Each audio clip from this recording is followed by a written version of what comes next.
Speaker, can you hear me? You can hear me correctly, right? We're hearing you. We're hearing you. Definitely. Okay, people, welcome. This is the modern day town crier, the voice of Africa. You see, I am the man that goes with the identity, Akebulan, meaning I am the voice in the wilderness trying to unite the entire African continent using truth. I am the one who looked upon the African continent and I said, how can we liberate our people from the shackles of mental slavery? And so when people ask me, town crier, where are you from? Because I know some people who ask, where are you from? Do you know what I tell them? You see, that question, where are you from, is more deadly than COVID-19. It has taken more dreams and potential than all the civil wars in Africa combined together. Where are you from?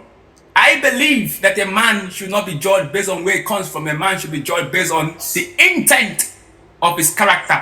That is exactly what our brother told us, our brother Marcus Garvey, that we should be judged based on our content, and that is what modern day town crier represents. I am the voice of Africa. I reconcile the past with the present, because a river that forgets its source will soon dry up, because it is the past we use to inform the future. So today, I am going to be reconstructing the narratives of African perspective using the past and the present to teach you where your respective countries got it wrong. So have a seat and know that you are listening to modern day town crier, the voice of Africa. Thank you, Honorable. Thank you very much for that beautiful introduction. The viewers who want to know more about, for the fact that you want to educate us Africa or how we have missed it so far. Also, they want to know specifically your nationality, what you do, where you coming from, how do you come about this, generally about the right thing they think we can know about you. Just educate us before we go dive into the main issue of the day. Okay, thank you very much, Speaker. As you know, as I've said, I go with the identity modern day town crier. There is something that one of your a late leader said, that is Buhari. He said, I'm for all and for everyone. I go with the identity of Akebulan, Africa, generally. Why? Because I have realized something. Our people are usually moved with canonizing identity. People want to own you based on where you come from. And because when they own you based on where you come from, irrespective of what you say, they don't own it. Do you understand?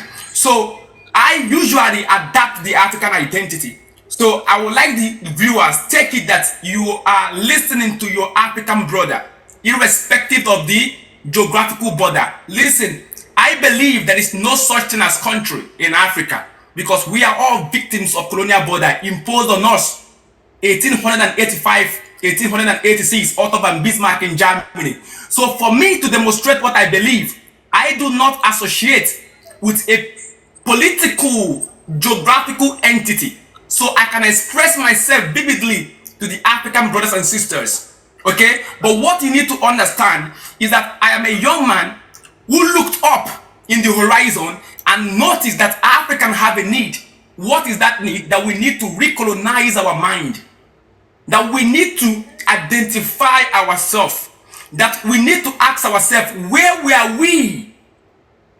That is what I'm going to do for you today, because this is what I've been going around this continent and been doing. And today you are privileged to have me here, because if you look behind me, you will see that is a symbol of books. And if you look by this side, you will see some images. Maybe you can't see it very well, but that is Marcus Garvey, Thomas Sankara, and that prolific writer from Nigeria, Chinua Achebe, the writer of Things Fall Apart. If you look toward this side, you will not see, the camera does not capture it. But let me know if the camera can see it. Let me show you something. If you look toward this side, that is an image of Phenomena of Zazu. And that is also the image of Patrice Lumumba. And also the image of Kwame Nkrumah. Why? I am taking the perspective as being the first African to reconcile the entire African continent, irrespective of geographical location. So that is why modern day town crier does not go with a particular identity. modern day Town Crier goes with the identity of Akebuland. I do not recognize myself as an African because the name Africa comes from a derogatory statement. I come with the word Akebuland, meaning the Garden of Eden, the beautiful mother Africa, the cradle of civilization. Do you understand? So as we progress, I will reveal more things for you.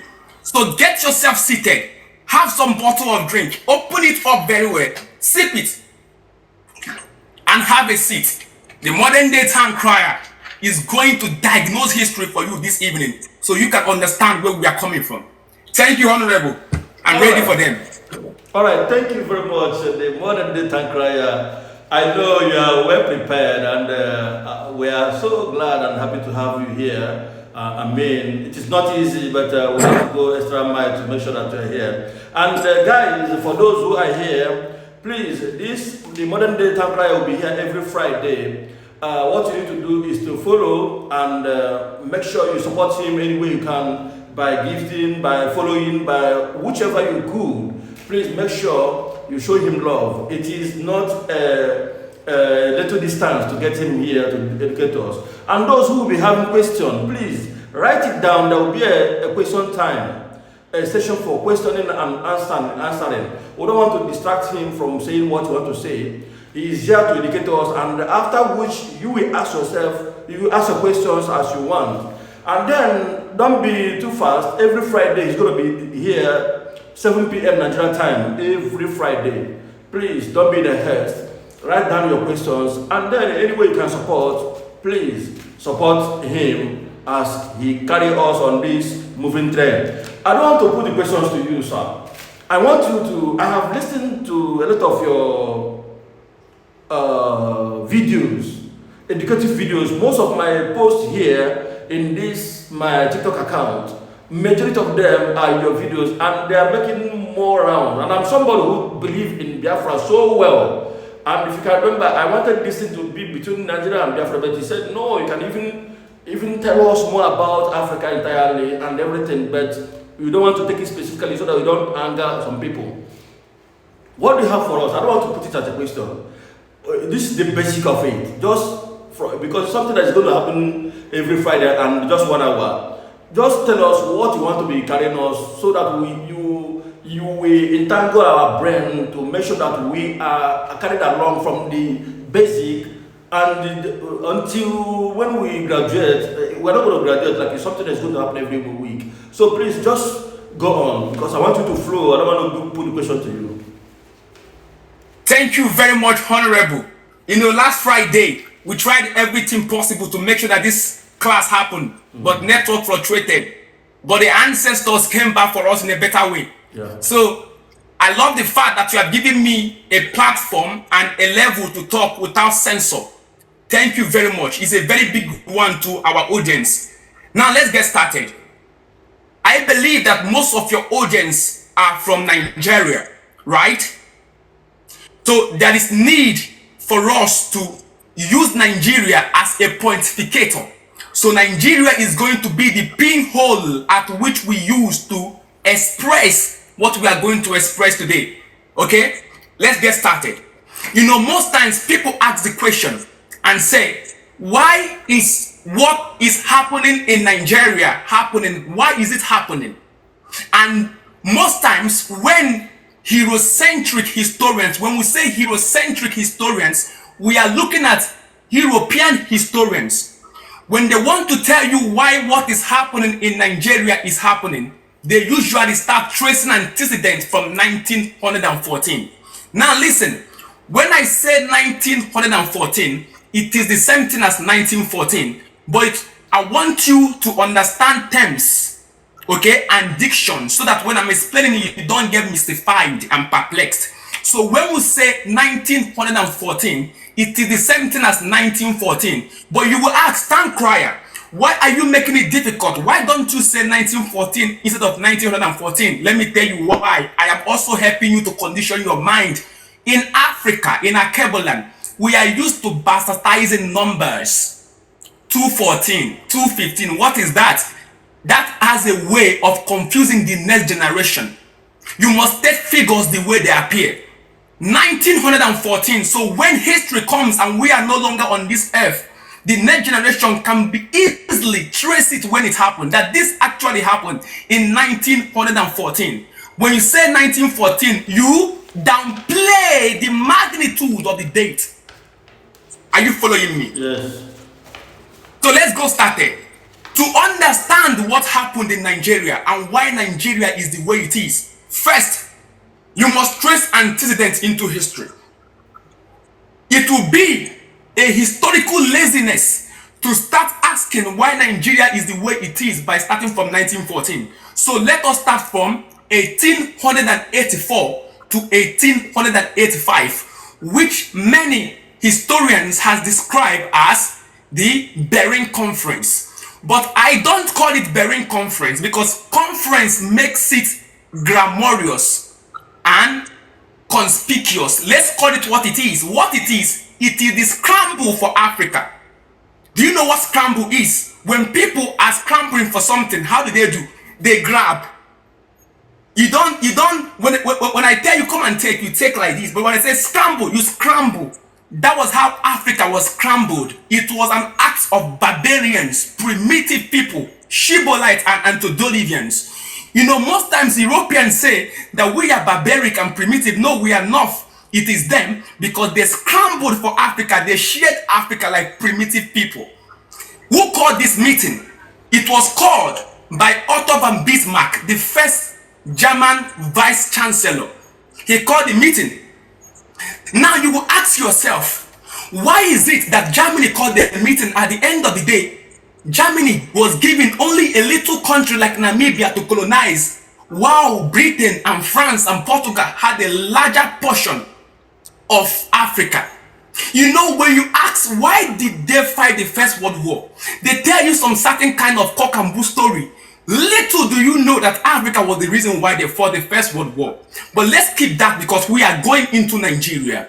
You see, when Africa was scrambled and they partitioned Africa and shared Africa how they wanted, do you understand what happened? For you to understand what happened in Nigeria, listen, I am deliberately isolating every other country to enter Nigeria, because that is the giant of Africa. See, when we say Nigeria is the giant of Africa, it's not because Nigeria is doing well economically or politically. No, there is something that makes Nigeria the giant of Africa. Not really because it is doing well, because that is the largest black nation in the world. It has the youngest growing population in the world. It is a place of attraction based on human resources. Do you understand? So let's go to Nigeria. How do we understand Nigeria? You must start from where? You must start from 1947. That's where you will start from. Let me tell you something. Have you ever heard the phrase that Nigeria was sold? Nigeria was sold for 865,000 pounds. Have you heard that before? Honorable, I believe you must have heard that before, because I've thought that before. When we say Nigeria was sold, people complain and say, how? What are you saying? Nigeria was not sold. I laugh at them because connotatively and denotatively, they don't understand the meaning of that phrase that Nigeria was sold. When you look at it connotatively, we are not looking at transactional process of selling a property. We are looking denotative meaning of it. What does that mean? The administrative trading right of Nigeria was sold. Let me break it down into details so that you can understand. Okay? He said, please, I beg in the name of God, please help me with the rubber screws and that. Okay, let's continue. Honorable, you'll be handling the comment section so I don't get distracted. Yeah. Please don't worry about the comment section. Don't worry. Okay, let's continue. You see, for you to understand Nigeria well, first you must drop bigotry. You must drop tribalism. You must drop the fact that you are more superior than anyone. Then you must understand Nigeria from the objective viewpoint of a great historian. Do you understand? That is where we are coming from. We are not against any ethnic group in Nigeria. Okay? We are facing fact. Something that someone who is not from your ethnic extraction can listen to and hear and nod his or her head and say, You are right. Why? Because truth is truth, irrespective of the mouth that speaks it. Truth needs no fan base. Pay attention. There was a man called George Goldie. George Goldie. He was a British businessman. He established a business called African United Company. United Company of Africa. Why did he establish that business? He established that business along the Niger area. Why? Because he wanted to compete with people that are selling palm oil around that region. You must understand that Nigeria has been facing only one problem: oil. Listen, from time immemorial, oil has been the problem. From palm oil to crude oil. The difference is palm and crude, but oil has always been the problem. Listen, this man created this company in order to compete with who? Because you had some industrious businessman along the Niger. Who was that? King Jaja of Opobo. King Jaja of Opobo. Chief Nana Orumo of Itsekiri. Oban Valuman and Baisi of Benin. Do you understand? Because palm oil was what was thriving at that point. It was the nave of commercialization. So what did he do? He created that system. But unfortunately, he had no legitimate power. And for him to have a legitimate power, he needed a backing of a superpower. That is where British came. In the year 1886, George Goldie was given what was called a royal charter. What is a royal charter? British, under the auspices of the Queen of England, Queen Victoria, granted him what was called royal charter, meaning that he has been given authority to collect taxes and sign treaties with people in that local area. From that day henceforth, the name of the company moved from United African Company to Niger Royal Company. If you want to understand more, go and listen to that Burna Boy song where he said, another Torio, Torio, Torio. My people, then they hear story since 1960. Then they tell us why yo. Then they telling me why yo. That is what he was referring to. Do you understand? Pay attention. When they granted him the loyal charter in 1886, it began to booga. What happened? He went into villages and started forcing the local chief to sign treaty. Let me bust your bubble because the town crier is speaking with you. Listen, the ancestors are with you. You see, it was in 1886 that loyal charter was granted to George Goldie. Tell me, when do you think King Jaja of Opobo was arrested? King Jaja of Opobo was arrested in 1887, 1 year after the royal charter was given to George Goldie. What did they do? They went into Opobo, invited King Jaja to come for a dialogue. They lured him into their ship and arrested him, took him to Gold Coast, joined him, took him to St. Vincent Island. From there, they took him to Grenada. He never returned. When he was coming back, he was poisoned and died on the road. I don't want to use the other word because of the censorship of this platform. I hope you understand. So what did they do? Another man has been taken down. What else did they do? They went for a bigger fish in the area again, Chief Nana Orumo. They arrested Chief Nana Orumo, 1894. Please, because of inclusiveness, those names you are calling, if you can be pointing the countries, are they from Nigeria? Which part of Nigeria? So that the listen will be connecting, so that we will understand properly what relates to this. Okay, listen. Okay, listen. Everything I'm saying right now all happened in the entity that became Nigeria. At that point, there was no Nigeria. Nigeria started existing in 1914. But the entities that constituted what became Nigeria did not fall from the sky. They were all living as different nations and entities at that point. So King Jaja of Opobo was a young boy who was enslaved in the present day Imo State to a place called Opobo. He is the one that founded the place. That is why the Igbos say that they are the owners of Opobo, because it is their brother that founded the place. That is why it is a historical context today. So King Jaja of Opobo is from the present place you know today as Nigeria. Nana Orumo is from Itsekiri. Do you understand? Itsekiri is in Nigeria. Itsekiri. Do you understand? So the next person we are talking about is Oba Mvalowan Ngbaisi. Oba Mvalowan Ngbaisi. He was the king of Benin. Benin was invaded in 1897. The British called it British Punitive Expedition. But do you know what I call it? I call it looting. That is what I call it. Listen, I've tried to bring these 3 points for you. Okay? I've tried to bring these 3 points for you. Let me take you somewhere else.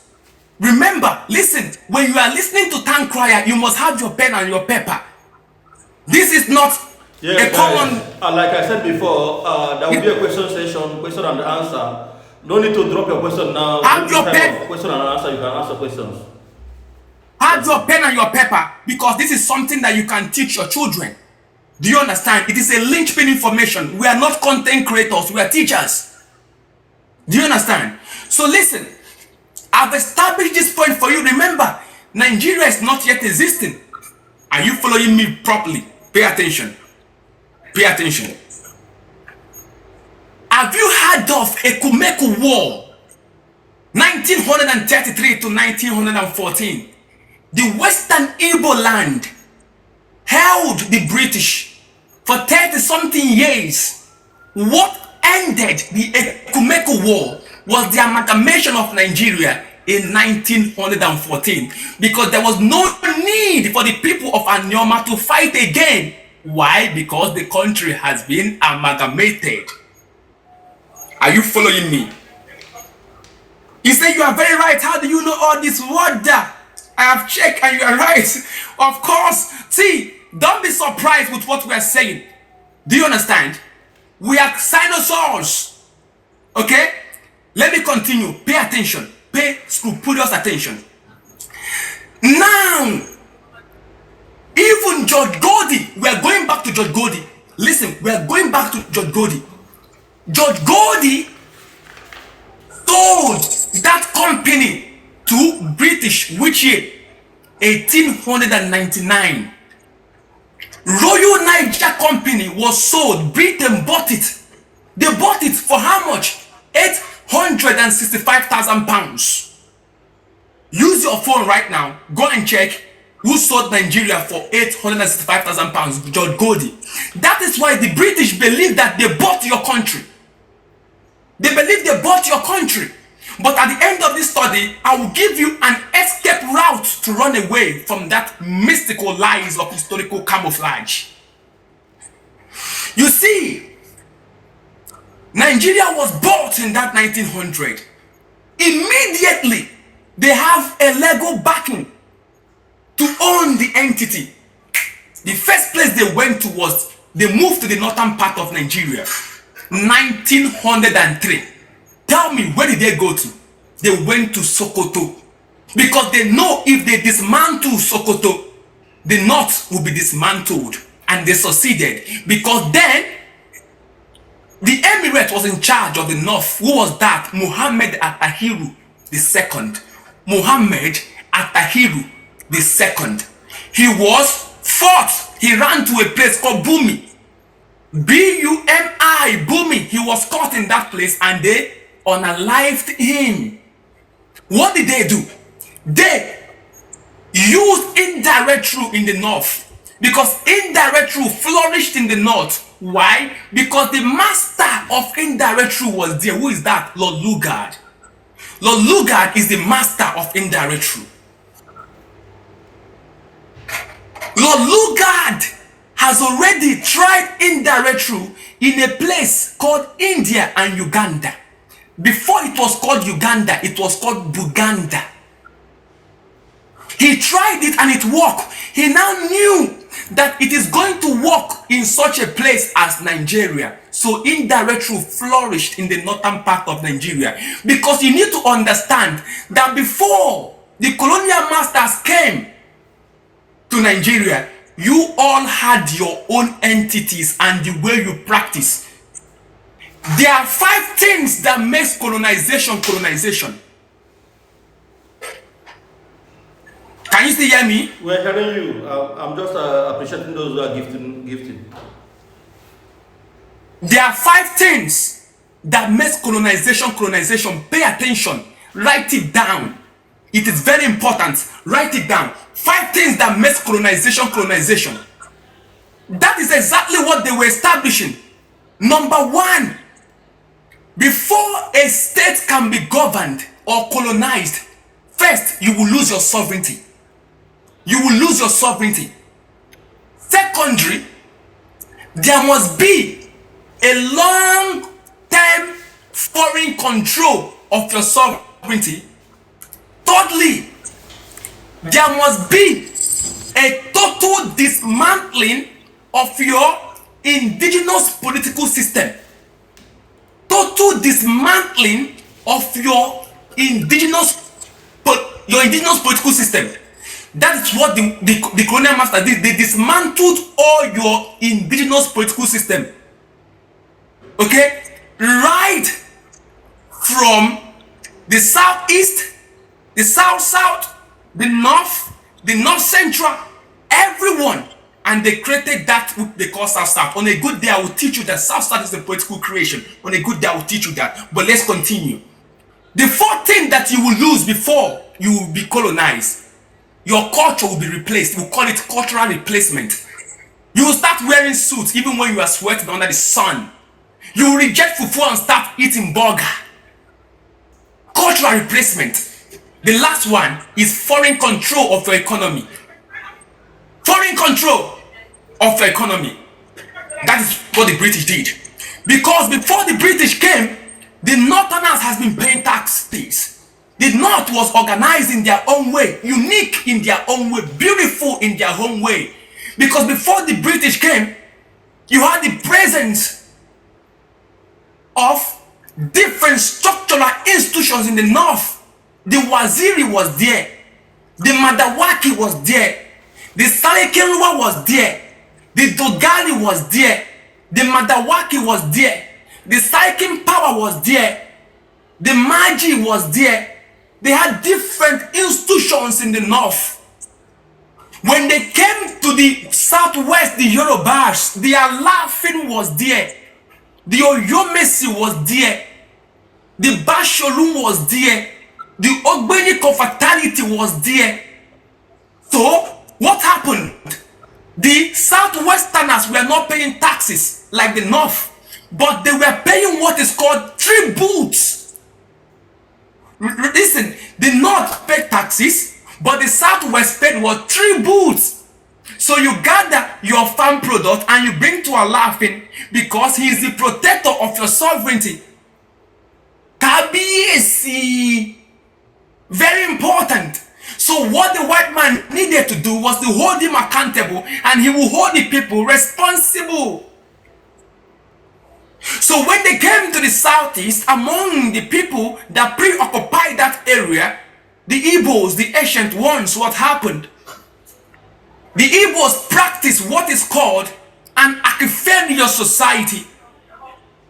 The highest was the Okmara, the Ofo title holders, the Ozo title holders, the Ezemo, the Umuada, the 8th grade. Do you understand? So, because it was an Akifenio society, there was no one to hold. They held the Okmara. The Okmara said, let us pay taxes to the white man. But because it was an Akifenio society, the Igbo man said, we are not going to pay to your tent, oh Okpara. We own the water, we own the land. We are not going to pay anything to you. That is why the white man had to bring up what is called warrant chiefs. That is why the women of Aba and the women from what is called Ikotekpenyi today, they had to protest in 1929. That is what the Eurocentric historians call Aba women protest.